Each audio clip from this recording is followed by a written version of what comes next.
ભારતીય ring road પર આવેલ સોસાયટીમાં ખાનગી પ્લોટ પર ખાનગી લક્ઝરી બસોનો અટીંગો તેમજ અસહ્ય ગંદકીના સામ્રાજ્યથી સ્થાનિક રહીશો છેલ્લા ઘણા વર્ષોથી મુશ્કેલીમાં મુકાયા છે.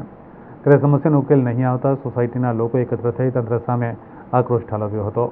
વડોદરા શહેરના ભારતીય રિંગ રોડ ઉપર કલાવતી હોસ્પિટલની સામે આવેલ આશીર્વાદ પાર્ક, સત્તર તાલુકા, શાહીબાગ, દયાલનગર સહિતની સોસાયટીના રહીશો તંત્રના પાપે મુશ્કેલીમાં મુકાયા છે. અહીં ખાનગી પ્લોટ આવેલો છે, જેમાં ખાનગી ટ્રાવેલ્સની લક્ઝરી બસોનો જમાવડો થાય છે. કોઈ કોન્ટ્રાક્ટર દ્વારા ડમ્પિંગ કરવામાં આવી રહ્યું છે, જેના કારણે રોડ લેવલથી આ ખાનગી પ્લોટનું લેવલ 5 ફૂટ વધી ગયું છે. અસહ્ય ગંદકી તેમજ મચ્છરોના ઉપદ્રવથી સોસાયટીના રહીશો ત્રાહિમામ પોકારી ઉઠ્યા છે.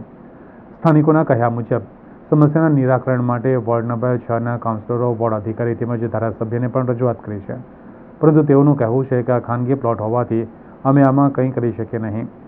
ત્યારે રહીશોએ આક્ષેપ કરતા જણાવ્યું હતું કે આટલી ગંદકીમાં અમે હેરાન થઈ ગયા છે.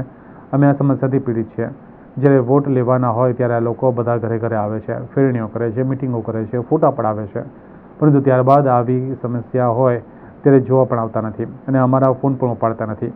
તો અમારે હવે આના માટે કોની પાસે જવું?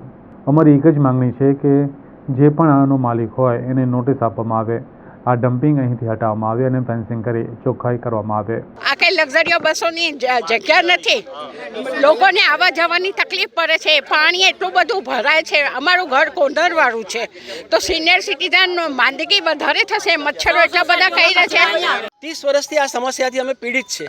અત્યારે એટલી તીવ્ર ગંદકી છે, અસહ્ય મચ્છરનો ત્રાસ છે, અહીંયા રહેવું મુશ્કેલ છે. અમારે બીજું તો શું છે કે અમારી સામે ગાર્ડન છે, બગીચો છે, એની સામે જ આવું લોકેશન છે.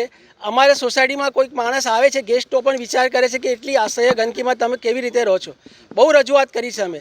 જ્યારે વોટ લેવાના હોય તો આ લોકો ઘર ઘરે આવે છે, ફેરણી કરે છે, અમારા વિસ્તારમાં મિટિંગો કરે છે, હાય હેલો કરે છે, ફોટા પડાવે છે, બધું કરે છે, પણ ત્યારબાદ કોઈ જોવા આવતું નથી. અમારા ફોન પણ નથી ઉપાડતા. તો આના માટે કોને કહેવું અમારે?